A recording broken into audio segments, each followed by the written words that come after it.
जी बिल्कुल, मालेगांव ब्लास्ट में जिस तरह बड़ा चुकादा आज आया है, प्रज्ञा ठाकुर के परिवार में आज दिवाली का माहौल है। प्रज्ञा ठाकुर की जो बहन है, जो बहनों है, उसमें खुशी का जो माहौल है वो माहौल यहाँ पे दिखने मिल रहा है। हमारे साथ प्रज्ञा ठाकुर की बहन जुड़ी है, उनके साथ हम लोग बातचीत करेंगे। जी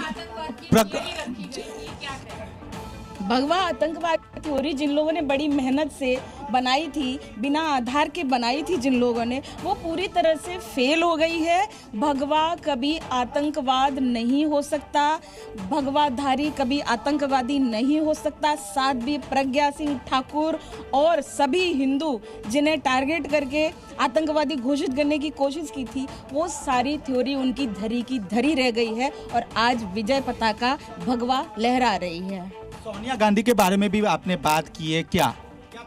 सोनिया गांधी ने पूरे प्रायोजित तरीके से, चूंकि तत्कालीन यूपीए सरकार थी जिसमें कांग्रेस सबसे बड़ा दल होता था और उन्हीं का प्रधानमंत्री था, तो उस तरह से उन्होंने पूरा कोशिश करके और पूरे सुनियोजित ढंग से पूरे सरकारी तंत्र का उपयोग करके और भगवा आतंकवाद ठहराने की कोशिश की थी। और उसके अंतर्गत अननोन, यहाँ तक कि सोचिए सन्यासी लोगों को भी उठा के उन्होंने उसमें डाल दिया था। साध्वी प्रज्ञा सिंह सन्यासी थी, वे विश्व कल्याण की बात करती, हमारा सनातन विश्व कल्याण की बात करता है और करता ही नहीं, बात ही नहीं करता, वो विश्व कल्याण को जीते हैं। हम वसुधैव कुटुंबकम की बात करते हैं, हम कैसे कोई प्लास्ट कर सकते हैं? कोई हमें अपना माने ना माने, परंतु हमारे लिए सब अपने हैं, चाहे वो मुसलमान हो, उनके लिए भी। मुसलमान को दुनिया में आप देख रहे हैं कहाँ उन्होंने आतंक नहीं मचा के रखा, लेकिन हमारे यहाँ फिर भी शांत और सहयोग और प्रेम का जो आदर्श है, हम उसको स्थापित करते हैं। अजी सर, मैं तो एक एक पल उनके साथ थी।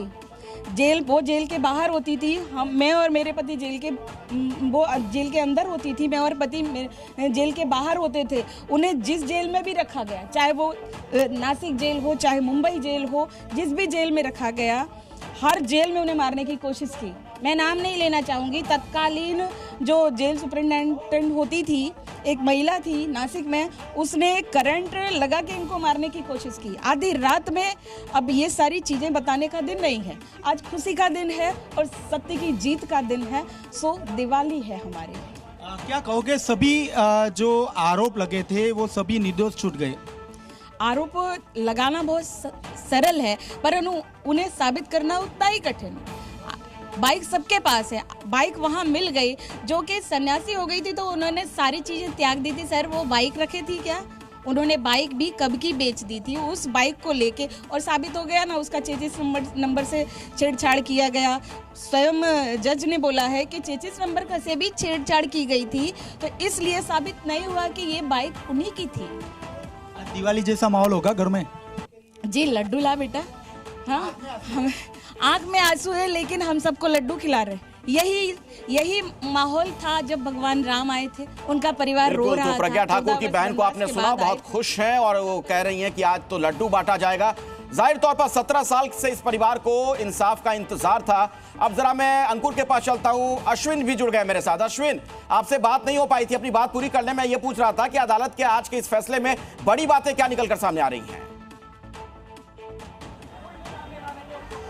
जी देखिए, मैं बड़ी जो है ध्यान महत्वपूर्ण रहा। यूएपीए के लिए जो 2 सैंक्शन दिए गए थे वो कोर्ट ने नकार दिया, यानी कि यूएपीए इस केस में लागू नहीं होता। जाहिर है कि जब केस पर यूएपीए लागू नहीं होता, उसका ऐसे में ये केस पूरी तरह से खारिज होता है।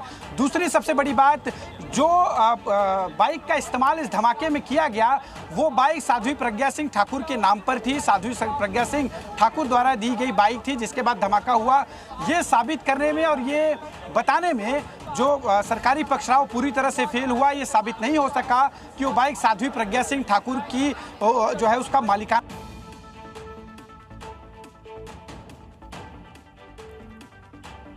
दिक्कत आ रही है, बार बार कोशिश करेंगे कि अपने संवाददाताओं से आगे भी हम बात करें, लेकिन फाजिल अहमद मेरे साथ जुड़े हुए हैं विश्लेषक के तौर पर। आप इस फैसले को, फाजिल साहब, कैसे देख रहे हैं? क्या कहेंगे आज के इस फैसले को लेकर?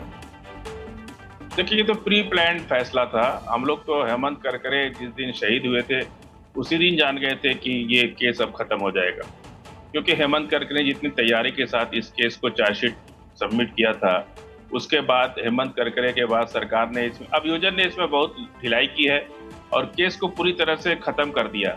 यदि सरकार अपील में नहीं जाती है तो समझ लीजिए कि सरकार इस केस को पूरी तरह से खत्म करना चाहती थी और उन्होंने जानबूझ करके अदालत को साक्ष्य प्रस्तुत नहीं किए जिसका फायदा इन लोगों को मिला है।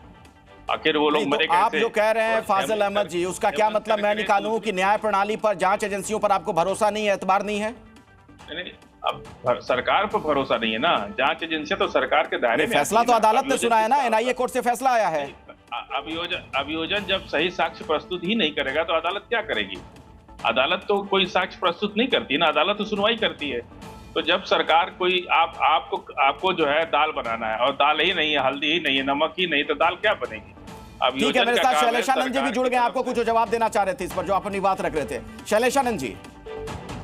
जी, सबसे पहले तो बहुत बहुत बधाइयाँ और बहुत बहुत धन्यवाद, आभार कोर्ट का, जो इस प्रकार से जो नैरेटिव गढ़ा गया वो फेल हुआ और जो 17 वर्ष से जिनको बेवजह प्रताड़ित किया गया, जिनको बेवजह परेशान किया गया, कहीं ना कहीं आज वह सत्य कोर्ट के सामने आया। समाज ने देखा कि किस प्रकार से बरी किया गया। कुछ लोगों ने जानबूझ करके, आज से नहीं, ये 70 साल पहले भी चाह रहे थे, क्योंकि देखिए जाकी रही भावना जैसी, प्रभु मूरत देखी इतने जैसी, क्योंकि इनके यहाँ पर जो भी आज तक भारत में आतंकी हमले हुए हैं वह सब टेररिस्ट मुसलमान थे, इसमें कोई संदेह नहीं है। तो इन्होंने प्रयास किया कि कहीं हमने पाकिस्तान बांग्लादेश का बंटवारा तो कर ही लिया है टेररिस्ट के नाम पर, आतंकवाद के नाम पर, अब भारत में भी ऐसी विकृत राजनीति फैला दो कि भाई भगवाधारी कोई भी सनातन धर्म को जो अपना पिंड दान करके, जो समस्त घर परिवार समाज मतलब सब कुछ का त्याग करके अपना संत महात्मा साधु बनता है, उस व्यक्ति के ऊपर या उस टाइप के लोग, आज भी उत्तराखंड सरकार कालनेमी ऑपरेशन कालनेमी चला रही है, उसमें कई ऐसे जो दूसरे पंथ मत को मानने वाले, परंपराओं को मानने वाले कालनेमी बन करके आपको बीच में रोक रहा। जी न्यूज़।